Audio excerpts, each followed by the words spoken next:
All right, so I've got a electric excavator here that is battery powered by Green Machine, which you can't really find a lot of stuff online about that. Obviously, this is an auction unit that I bought off of Sunbelt.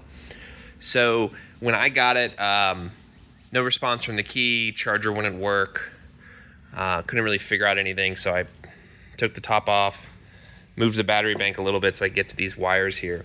What I had was about 10 volts in the battery bank when I should have 48. And again, there's nothing really online about it. So I basically, I don't know if you can, it's kind of hard to tell. You see there's one relay right there. There's another relay right there. Essentially anybody that's working on these old battery machines, because I've also got a Kratos battery machine over here. So I'm getting pretty good at these battery excavators. But I found where I had voltage, right? So I used the ground that was in the charging cord, and I was able to find a cable that gave me some sort of voltage, right, with my standard voltmeter, to know that I was connected directly to the battery. And then I used this little box thing here, which is actually a really great buy that was recommended to me.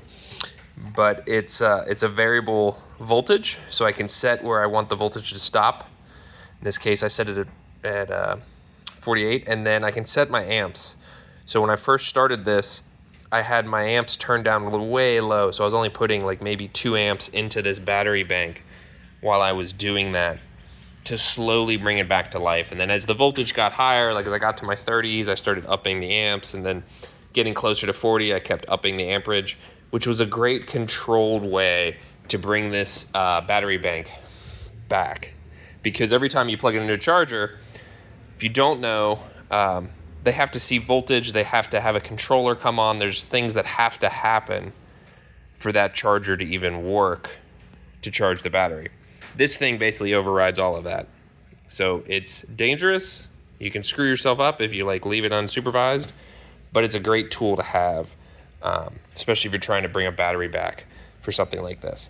So, long story short, after probably 7 hours of this thing running on it, I was able to get voltage up to 48 on the big battery bank. So now I've got this in. You can see by the flashing green light it's charging, and I'm actually showing a charge on the screen there. So obviously that just happened, but excited about it, because buying one of those would be kind of expensive. And especially when you go online and you can't find anything about Green Machine online, but I see a lot of electric excavators are made with it.